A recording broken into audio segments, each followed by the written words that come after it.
Ceci est un livre audio autogénéré par Google. Anecdote d'un chauffeur parisien. Chapitre 1 Préface. Il n'y a pas de sot métier. C'est entendu. Mais il y a ceux qu'on laisse aux autres. Miguel Zamacua. Les laisser aux autres parce que peu valorisants? Ou par inaptitude à accéder à la profession? Telle est ma question. À travers cet ouvrage réflexion, je voudrais rendre hommage aux chauffeurs des transports en commun par-delà les frontières avec une pensée particulière et affectueuse pour ceux d'Afrique.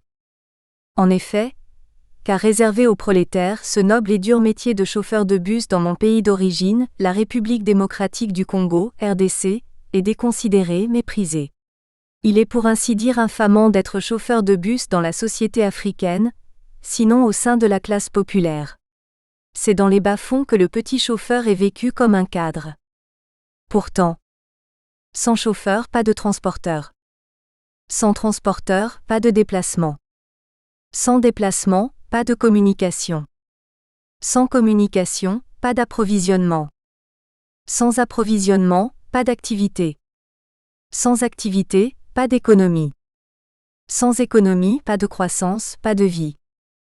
C'est alors qu'on réalise la valeur de la profession et qu'on prend la mesure de l'utilité du chauffeur qu'aucun robot ne saurait remplacer. Dans la grande mécanique socio-économique humaine, l'ininterruption des liaisons terrestres est un préalable au développement. À l'instar des liaisons aériennes et maritimes, l'autobus est l'une des composantes incontournables des infrastructures routières. En ces temps où les écosystèmes sont particulièrement menacés par l'implacable action de polluants automobiles, la nécessité d'un plan B devient prioritaire. Oui, il faut se résoudre à revoir à la baisse les limitations de vitesse, privilégier la marche à pied, promouvoir le vélo et bien sûr, encourager le transport en commun. C'est alors que prend toute sa dimension ce métier dont on va enfin considérer la noblesse. Et c'est ici l'occasion de rendre hommage aux anciens, illustres inconnus, retraités ou disparus, qui leur vie durant ont vécu ce métier avec une irréprochable conscience professionnelle, conduisant les personnes et les biens, dans la convivialité, la dignité et la sécurité. Hommage aussi aux collègues de France et d'ailleurs. Encouragement à la jeunesse qui devra prendre la relève pour servir et non périr. Car n'est pas conducteur de bus qui veut. Il faut le mériter, c'est tout un art. Par Éric Moulalu pour Georges Desmet. Chapitre 2 Avant-propos. C'est au volant de mon autobus que m'est venue l'idée depuis un certain temps, de mettre par écrit sous forme de réflexion, cet interminable long métrage qu'est mon parcours professionnel. C'est la raison du présent ouvrage, résultat d'observations quotidiennes, de faits, gestes et réactions de nombreux usagers des lignes d'autobus desservies sur l'ensemble du réseau de la Régie autonome de transport parisien, dans Paris, capitale du bel Hexagone. Je souhaite projeter le lecteur dans le fauteuil du machiniste et l'emmener à évaluer le rôle combien important, joué par le machiniste dans l'exercice de ses fonctions. Rôle quelquefois méprisé par l'usager, le grand public en général, du fait bien entendu d'une certaine méconnaissance. Mon propos se veut aussi un vibrant appel aux jeunes vivant en France et au-delà, tout particulièrement à ceux de l'émigration dont je suis moi-même issu, afin qu'ils sachent tirer profit des diverses possibilités qui leur sont offertes à travers la formation pour exercer tout métier à leur portée. Il est nécessaire qu'ils comprennent l'indispensabilité de cette catégorie de métiers dont il faut respecter les acteurs. Le but en filigrane est aussi de promouvoir cette profession dont les professionnels, pourtant au service du peuple, sont trop souvent victimes de barbarie. Jeunes qui avez choisi de travailler pour vous, votre famille et votre pays, bravo à vous. Jeunes qui avez choisi de tomber dans la facilité, ce métier vous tend la main. Et ceux que vous avez à tort, raillés, décriés, agressés hier, sont peut-être des modèles auxquels vous devriez vous identifier. Ma réflexion n'a rien de superficiel. Elle se veut profonde, par moments pédagogique. Depuis mon engagement à la Régie autonome de transport parisien, ma vie a complètement changé. Je sous-entends ici tant ma vie professionnelle que familiale. Ce changement a entre autres influencé positivement le regard des autres. Je suis fière de mon métier. Il faut noter que je ne suis pas née en France et n'ai pas fait de grandes études. Je me suis battue des années durant pour trouver un travail décent. Longtemps j'ai écumé les boîtes d'intérim, décrochant de petits boulots par-ci, par-là. Que n'ai-je pas fait? Ce parcours qu'aujourd'hui je qualifierais de providentiel, a fait de moi une sorte de Superman, un homme à tout faire. De technicien du marteau-piqueur, au maçon, à la manutention. À ce propos, il me vient à l'esprit une petite anecdote. Un jour, pendant que je faisais ma tournée de distribution de prospectus dans les boîtes aux lettres d'une cité, je déposais mon sac par terre devant un immeuble. Pendant que je remplissais les boîtes, des jeunes du quartier qui me voyaient souvent à l'œuvre s'amusèrent à remplir mon sac de cailloux. À la sortie, sans faire attention, je ramassais mon sac poursuivant ma tournée sans me douter de quoi que ce soit. Ce n'est qu'après 3 longues heures que je me rendis compte qu'en dépit des distributions censées alléger mon sac, celui-ci demeurait anormalement lourd. Je m'arrêtai donc pour en vérifier le contenu. Et là, à ma grande stupéfaction, je découvris perplexe ce tas de cailloux. Entre agacement et amusement, je compris avoir été bien berné par le petit groupe de jeunes. Que n'ai-je multiplié les grands et petits jobs? Et non. C'est loin d'être fini. La liste est si longue, ma foi. De magasinier à garçon de chambre, de monteur d'échafaudage à nettoyeur d'avion. À mon arrivée en France, mon premier travail consista à décharger de la viande depuis des remorques frigorifiques au grand marché de Rungis dans un froid intenable. Imaginez un homme des tropiques dans une pareille configuration. Comme je voulais et devais à tout prix travailler, j'ai donné mon maximum. 2 jours, hélas, étaient le mieux que j'ai pu supporter. Cela m'a valu au final d'être cloué au lit pendant 3 jours avec des courbatures partout. J'en ai profité pour prendre la tangente. C'était une découverte que ce monde du marché du travail. Moi qui, dans mon pays d'origine, menais une toute autre vie à l'époque.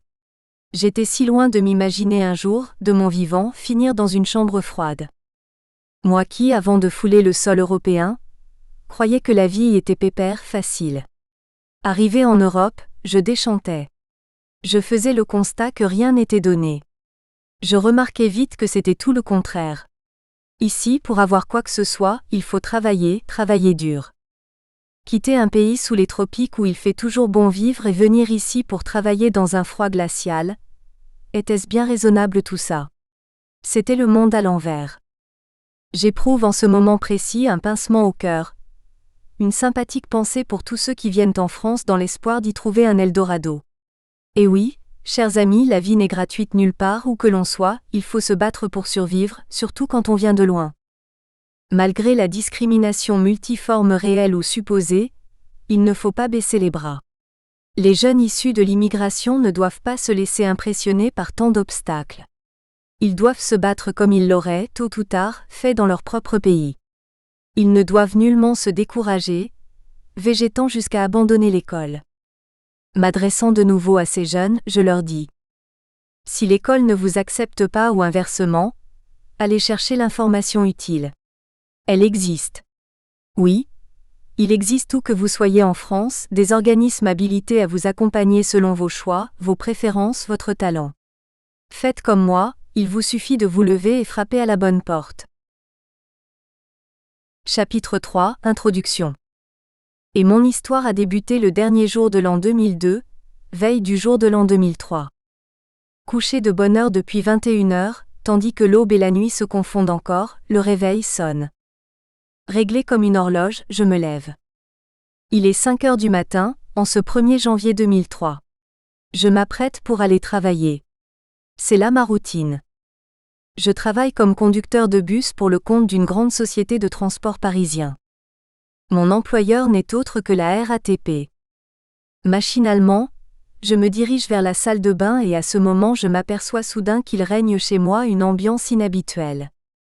En effet, le couloir de ma maison est squatté par des amis qui trinquent et discutent bruyamment. À moitié réveillé, déconnecté de la notion du temps et des événements, je réalise que c'est le nouvel an. Toute la famille et quelques potes sont réunis à la maison. Près d'une 30aine de personnes font la fête chez moi. À l'instant magique où va se déclencher le célèbre décompte. 5, 4, 3, 2, 1, 0. Moi bête et disciplinée me libérais instinctivement des bras de Morphée. Je m'habille, enfile mon uniforme sans oublier la cravate. Car cette cravate, voyez-vous, est l'accessoire emblématique de ma tenue de travail. C'est un sacrilège que d'oser se présenter au travail sans cette fameuse cravate. À l'exception d'été caniculaires, je suis tenu dans mes heures de travail de la porter sans discontinuer. Revenons à ce premier jour de l'an. Ma prise de service est prévue dès 5h30 du matin.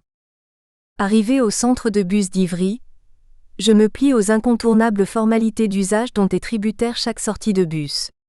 Elles se déclinent invariablement de la manière suivante. L'impression de la feuille de route sur ordinateur. La recherche de l'emplacement du bus dans l'atelier. Le contrôle extérieur du véhicule avant d'y monter. Le contrôle intérieur et démarrage de l'engin. La vérification des équipements embarqués dans le bus. L'appel au terminus pour signaler la sortie du dépôt avec le bus. Et enfin le signalement de mon identification. Là, je rencontre dans la bonne humeur les collègues qui sont au planning ce jour-là. Il faut noter que la culture de la bonne humeur est plus qu'une nécessité dans nos métiers. C'est la dernière formalité à observer avant de démarrer son bus. Lorsqu'on va embarquer avec soi des quantités de population, hommes, femmes, enfants, on a tout intérêt à laisser derrière soi tout souci ou autre saute d'humeur susceptible. Nous espérons que vous avez apprécié cet aperçu. Pour continuer à écouter ce livre audio sur Google Play Livres, utilisez le lien dans la description de la vidéo.